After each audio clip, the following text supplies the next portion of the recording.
do you picture when you think of a professional golfer? Is it a guy in plaid pants relying purely on a silky smooth swing? What if I told you the modern golf champion has more in common with an NFL linebacker than with the pros of yesteryear? The idea that a golfer would be grunting through a heavy deadlift or bench pressing before a major championship round was crazy talk. It was seen as a surefire way to get too bulky and lose your flexibility and ruin that delicate feel. Today, we're talking about the revolution that has changed the game. Golfers are finally training like the elite, powerful athletes they need to be, and the results are undeniable. Let's rewind the clock. Now, not that long ago, the PGA Tour's fitness trailer was a lonely place. Three-time tour winner Scott McCarron remembers when the fitness pioneer Gary Player would tell him to do push-ups, and he'd look at him like he was nuts. The prevailing wisdom was, don't lift weights, don't play other sports, and don't do anything that might build too much muscle. Then, a guy named Tiger Woods came along, and he wasn't just mentally tougher, he was physically different. Leaner, stronger. He made fitness a competitive advantage, and the rest of the sport has been playing catch-up ever since. But even Tiger's revolution was just the beginning. The real seismic shift has happened in the last decade, led by a new breed of athlete who were smashing the old stereotypes to pieces. Two names stand out to the forefront of this movement: Brooks Koepka and Bryson DeChambeau. Brooks Koepka is a physical specimen, but it's his approach to training that truly sets him apart. It's not just what he does, it's when he does it. Get this. Koepka works out before every single tournament round. We're not talking about a few stretches.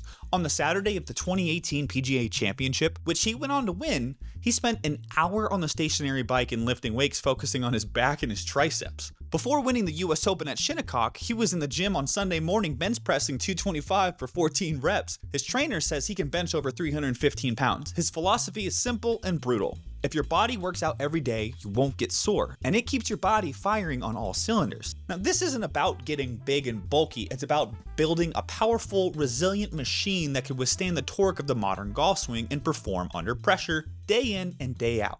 He's not just a golfer, he's a professional athlete who happens to play golf. And then there's Bryson. If Koepka is the embodiment of relentless athletic power, DeChambeau is the mad scientist who pushed the experiment to its absolute limit.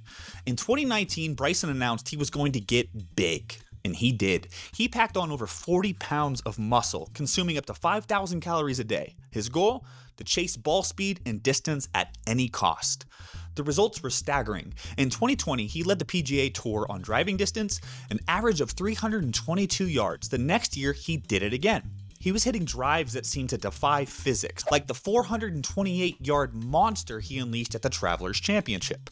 He treated his body like a laboratory, using techniques like muscle activation to build a physique capable of generating unprecedented speed. He proved unequivocally that in the modern game, strength and speed are not just advantages, they are weapons. In 1980, the average driving distance on the PGA Tour was about 257 yards. By the year 2000, with the advent of better technology, it crept up to 273 yards.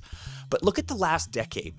In 2023, the tour average was nearly 300 yards. That's a 43-yard increase since 1980. The leaders of the pack, like Rory McIlroy, are now averaging over 326 yards. What changed? The athletes, the training. Think about it. In the NFL, players live in the weight room to build strength and dominate the line of scrimmage. In the NBA, they focus on explosive power for jumping and agility. In the MLB, it's all about rotational power for hitting and throwing. For too long, golf existed in a bubble, separate from the principles of modern sports science. But that bubble has burst. The top golfers are now training with the same intensity and scientific rigor as athletes in any other major sport. They're doing the deadlifts, squats, plyometrics. They're building their lower bodies to generate massive ground forces and their cores to transfer that energy into the clubhead. So what does this all mean for the amateur golfer watching at home? It means it's time to rethink your training. If you're still just focusing on hitting a bucket of balls and rolling a few putts, you're training for your grandfather's game. You're leaving massive amounts of speed and distance on the table. Now, you don't have to pack on 40 pounds like Bryson, but you should be in the gym. You should be building strength, power, and stability. See, a stronger body is a more resilient body that's less prone to injury. A more powerful body is a body that can hit the ball further, giving you shorter irons into greens and having a huge advantage on the course. Work with a qualified trainer. Focus on compound lifts. Incorporate explosive movements. Don't neglect your flexibility. Train like an athlete. Because the secret is out. The modern golfer is an athlete. Now the question is, are you? Now thanks for watching. If you like this video, hit the subscribe button and let us know in the comments what you want to see. See you next time.